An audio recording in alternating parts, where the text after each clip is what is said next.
Good morning to all. Simplify everything. இன்னைக்கு நம்ம பார்க்க போகிறது பொதுவாக குழந்தைகள் இன்ஜினியரிங் படிக்கணும்னு ஆசைப்படக்கூடிய குழந்தைகள் ஹை லெவலில் எக்ஸ்பெக்ட் பண்ணா ஜேஇ மெயின்ஸ் அண்ட் அட்வான்ஸ்டு எழுதி ஒன்று ஐஐடியில் சேரணும், இல்லைன்னா என்ஐடி, ட்ரிபிள் ஐடி இதிலெல்லாம் சேரணும்னு ஆசைப்படணும்னு நினச்சிட்டு இருப்பாங்க. ஏன்னு கேட்டிங்கன்னா சென்ட்ரல் யூனிவர்சிட்டியில் படிக்கணும்னு ஆசை மெயினாக இருக்கும். பட் சம்டைம்ஸ் அது கிடைக்காது. அதனாலேயே எல்லா குழந்தைகளுமே என்ன செய்வாங்க அப்படின்னு கேட்டிங்கன்னா ஜேஇ மெயின்ஸ் அண்ட் அட்வான்ஸ்டு மட்டும் எழுத மாட்டாங்க. At the same time private யூனிவர்சிட்டியில் ஆல் இண்டியா லெவலில் நடக்கக்கூடிய ஒரு சில என்ட்ரன்ஸ் எக்ஸாமையும் அட்டன் பண்ணி வைப்பாங்க. ஏன்னு கேட்டிங்கன்னா பிரைவேட் யூனிவர்சிட்டியில் ஐஐடிக்கு ஈக்குவலாக நிறைய யூனிவர்சிட்டிஸ் இருக்கு. அதில் ஒரு சில இது BITS, Birla institute of technology and science. Another one VIT, Vellore institute of technology. இந்த ரெண்டு யூனிவர்சிட்டியும் ஐஐடிக்கு ஈக்குவல், இல்லைன்னா ஐஐடியில் கிடைக்கல அப்படின்னு நினைக்கக்கூடிய குழந்தைகள் பிட்ஸை இல்லைன்னா விஐடியை தாராளமாக சூஸ் பண்ணுவாங்க. அதில் இன்னைக்கு நம்ம பார்க்க போகிறது BITS, Birla institute of technology and science. இவங்க அவங்களுடைய காலேஜில் அட்மிஷன் போடுறதுக்கு நடத்தக்கூடிய எக்ஸாமுக்கு பேர் தான் என்னது அப்படின்னு கேட்டா பிட்சாட். பிட்சாட்னா என்ன? Birla institute of technology and science admission test. இது ஆல் இண்டியா லெவலில் நடக்குது. அப்போனா இந்த வீடியோவில் நம்ம என்ன டீட்டெயிலாக பார்க்க போகிறோம்? பிரைவேட் யூனிவர்சிட்டி பிட்ஸில் அட்மிஷன் போடுறதா இருந்துச்சுன்னா என்ன தெரிஞ்சிருந்திருக்கணும், அதை பற்றின டீட்டெயிலாக சொல்ல போகிறேன். என்னென்னலாம் சொல்ல போகிறோம்? பிட்ஸாட்னா என்ன, அவங்களுடைய கேம்பஸ் இந்தியா முழுக்க எங்கே இருக்குது, வேர்ல்டு வைட் எங்கே இருக்குது, அதே மாதிரியே அங்கே என்னென்ன கோர்சஸ்லாம் இருக்குது, அந்த எக்ஸாம் எழுதுன்னா உங்களுக்கு எலிஜிபிலிட்டி என்ன, கொஸ்டின் பேட்டர்ன் என்ன, மார்க்கிங் ஸ்கீம் என்ன, ஃபீஸ் எவ்வளவு, அதாவது எக்ஸாம் ஃபீஸ் எவ்வளவு, எக்ஸாம் சென்டர்ஸ் தமிழ்நாட்டில் எங்கெங்கெல்லாம் நடக்குது, லாஸ்ட் அண்ட் ஃபைனல் இந்த வருஷம் 2026 அட்மிஷன் போடுறதா இருந்துச்சுன்னா எக்ஸாமுக்கு நான் எப்போ அப்ளை பண்ணணும், எப்போ எக்ஸாம் நடக்கும், எப்போ ரிசல்ட் வரும், எப்போ கவுன்சிலிங் நடக்கும், ஃபுல் டீடைல்ஸ் சொல்ல போனோம்னா பிட்சாட் எக்ஸாம் எழுதுறதா இருந்துச்சுன்னா எனக்கு என்னென்ன டீட்டெயில்ஸ் தெரியணுமோ அவ்வளோ டீட்டெயில்ஸுமே இந்த வீடியோவில் கம்ப்ளீட்டாக நான் என்ன செய்ய போகிறேன், சொல்ல போகிறேன். எப்போ சொல்கிறதா தயவு செய்து ஸ்கிப் பண்ணாமல் பாருங்கள். நிறைய இன்ஃபர்மேஷன் கேதர் பண்ணிங்கன்னா உங்கள் ஃப்ரெண்ட்ஸ் எல்லாத்துக்குமே ஷேர் பண்ணுங்கள். வாங்க வீடியோக்குள்ளே போகலாம். நவ் நம்ம ஃபஸ்ட்டு பார்க்க போகிறது பிட்சாட். அதனுடைய அப்ரிவேஷன் ஆல்ரெடி சொல்லியாச்சு, Birla institute of technology and science admission test. இது வந்து ஒரு private university. At the same time இந்த பிட்சாட்ங்கிற எக்ஸாம் இயர்லி ட்வைஸ் 2 தடவை என்ன செய்யுதுன்னு கேட்டிங்கன்னா நடக்குது. அதனுடைய டேட்ஸு லாஸ்ட்டாக சொல்லுவேன். எலிஜிபிலிட்டி, இந்த எக்ஸாம் எழுதுனா எங்களுக்கு என்ன சார் எலிஜிபிலிட்டி இருக்கணும்? எலிஜிபிலிட்டிப்பா 10+2 போர்டு எக்ஸாம் இருக்கணும். 10+2 போர்டு எக்ஸாம். இதில் நீங்கள் எவ்வளவு மார்க் வாங்கியிருக்கணும்? மினிமம் 5 சப்ஜெக்ட் இருக்கணும். Minimum 5 subject. ஏன் சார் அப்படி கொடுக்காங்க? ஒரு சில ஸ்டேட்ல என்ன செய்வாங்கன்னு கேட்டிங்கன்னா மதர் டங்கு இல்லாமலே இங்கிலீஷ் மட்டும் வச்சுருந்துருப்பாங்க. மதர் டங் அண்ட் இங்கிலீஷ், அது போக மேக்ஸு, ஃபிசிக்ஸு, கெமிஸ்ட்ரி, இந்த 3 சப்ஜெக்ட் கட்டாயம் இருக்கணும். Extra maths, physics, chemistry, computer science இருக்கலாம், மேத்ஸ், ஃபிசிக்ஸ், கெமிஸ்ட்ரி, பயாலஜி இருக்கலாம், தமிழ் அண்ட் இங்கிலீஷ் கட்டாயம் என்ன செய்யணும்னா இருக்கணும் நம்ம ஸ்டேட்ல படிக்கிறவங்களுக்கு. இதே மாதிரி ஆல் இண்டியா லெவல் நடக்கிற நேரம் அவங்கவுங்க mother tongue. So minimum 5 subject இருக்கணும். ஒரு சில ஸ்டேட்ல 4 சப்ஜெக்ட் இருக்கு. அந்த 4 சப்ஜெக்ட் இருக்கிறவங்க இந்த என்ட்ரன்ஸ் எக்ஸாம் என்ன செய்ய முடியாதுன்னு கேட்டீங்கன்னா எழுத முடியாது. ஓகேவா?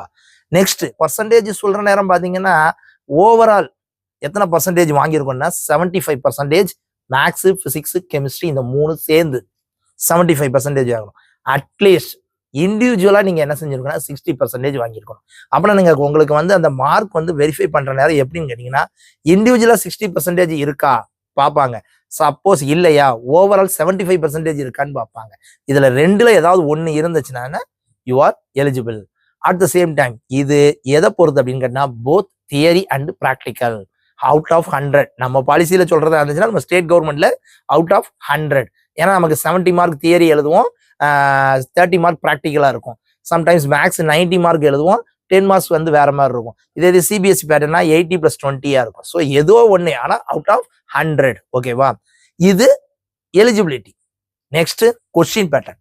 ரொம்ப ரொம்ப முக்கியமானதே இதுதான். இந்த கொஸ்டின் பேட்டர்ன் தான் எல்லா பிள்ளைங்களுமே எதிர்பார்ப்பாங்க. என்னது அப்படின்னு கேட்டீங்கன்னா, மொத்தம் 4 பார்ட்டா நடக்கு. Part 1, part 2, part 3, part 4. இந்த 4 பார்ட் என்னென்னது sir?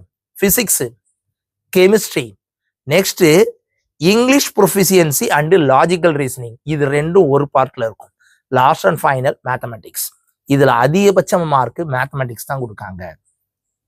Total number of question physics 30, chemistry 30, English and proficiency, logical reasoning இது ரெண்டும் சேர்ந்து 30, last and final mathematics 40 question. அப்புறம் என்ன சார் மீனிங்? 30 + 30 + 30 90 பிளஸ் ஒரு 40 130 கொஸ்டின்ஸ் என்ன செய்யும் அப்படின்னு கேட்டீங்கன்னா டோட்டலா இருக்கும். இந்த 130 கொஸ்டினுக்கும் each question 3 marks. Total number of mark 130 × 3 390 மார்க்குக்கு என்ன செய்வாங்கன்னா நீங்க டெஸ்ட் எழுதுவீங்க. சரி, 390 மார்க் டெஸ்ட் எழுதுறோம்ல சார், ஏதாவது மைனஸ் மார்க் உண்டா சார்? ஆமாப்பா, கரெக்டா எழுதுனா 3 மார்க் கொடுக்காங்கல்ல. தப்பா எழுதுனீங்கன்னா ஈச் கொஸ்டின் -1 மார்க். இது question pattern. Maths, physics, chemistry, English proficiency and logical reasoning. ஓகேவா?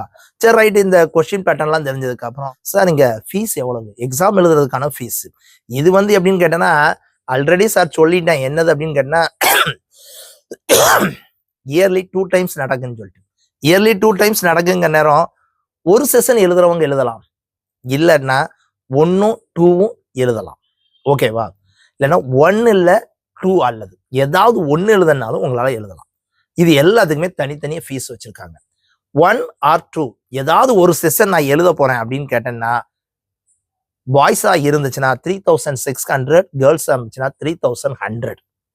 இல்ல சார் நான் 2 செஷனும் எழுத போறேன், எத்தனை செஷனு? 2 செஷனும் எழுத போறேன் அப்படின்னு நினைச்சீங்கன்னா 5600 பாய்ஸ்க்கு, கேர்ள்ஸுக்கு 4600. At the same time already என்ன செய்வாங்க, ஒரு சிலர் ஃபர்ஸ்ட் செஷன் அப்ளை பண்ணாம விட்டுருவாங்க. இப்பவுமே நம்ம டேட் பண்ண சொல்ற நேரம் தெரியும்.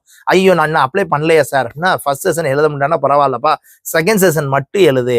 செகண்ட் செஷன் மட்டும் எழுதுறதா இருந்துச்சுன்னா, ஃபர்ஸ்ட் செஷன் அப்ளை பண்ணாம செகண்ட் செஷன் மட்டும் எழுதுறதா இருந்துச்சுன்னா, பாய்ஸா இருந்தா 2000, கேர்ள்ஸா இருந்தா 1500. ஓகேவா? இது ஃபீஸ் டீடைல்ஸ். தமிழ்நாட்டுல எங்கெல்லாம் எக்ஸாம் நடக்கு சார்? Chennai, Madurai, Coimbatore and Trichy. Only 4 centres in Tamil Nadu. ஏன்னா ஆல் இண்டியா லெவல் நடக்குப்பா. கிட்டத்தட்ட 70 சிட்டிக்கு மேல நடக்கு. இந்த 70 சிட்டியில 4 சிட்டி எங்க இருக்கு அப்படின்னு கேட்டேன்னா தமிழ்நாட்டுல இருக்கு. ஒரு சிலருக்கு கேரளா எக்ஸ்பெக்ட் பண்ணுவாங்க, ஒரு சிலர் தெலுங்கானா, எங்க வேணாலும் நீங்க போய் எழுதலாம். இந்த எக்ஸாம் நீங்க எங்க அப்ளை பண்றீங்களோ உங்களுடைய நேட்டிவிட்டி அட்ரஸை பொறுத்து நீங்க சென்டரை சூஸ் பண்றது என்ன செஞ்சுக்கலாம்னா சூஸ் பண்ணிக்கலாம். தமிழ்நாட்டுல சென்டர் சென்னை, மதுரை, கோயம்புத்தூர் அண்டு திருச்சி.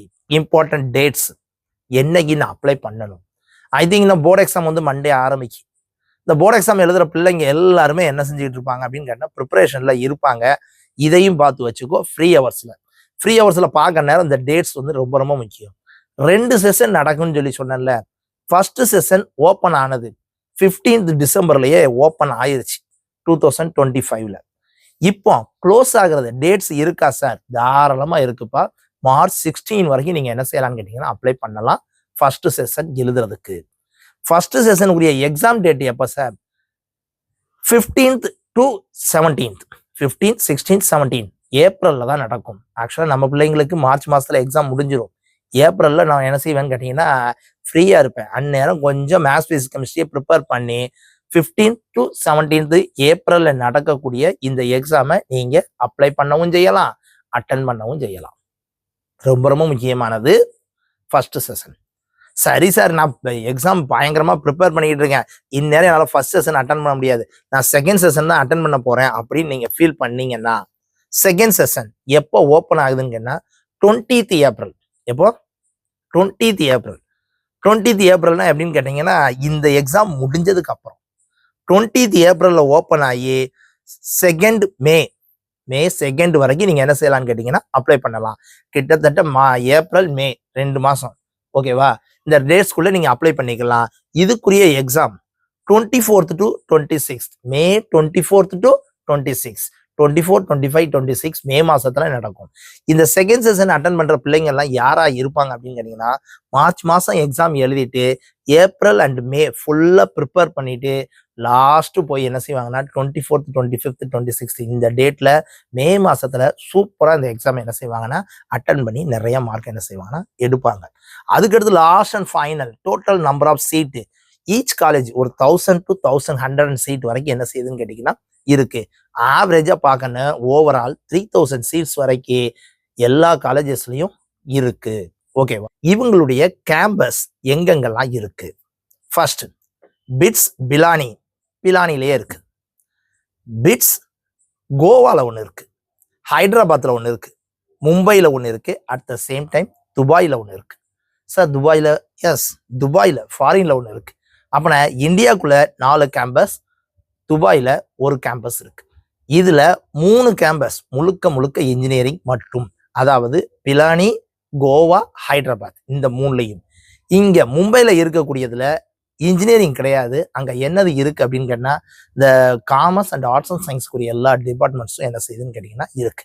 அப்பனா நான் பிட்ஸ் எக்ஸாம் எழுதுறதுனுடைய main purpose Pilani, Goa and Hyderabad இந்த 3 காலேஜஸ். The next Dubai.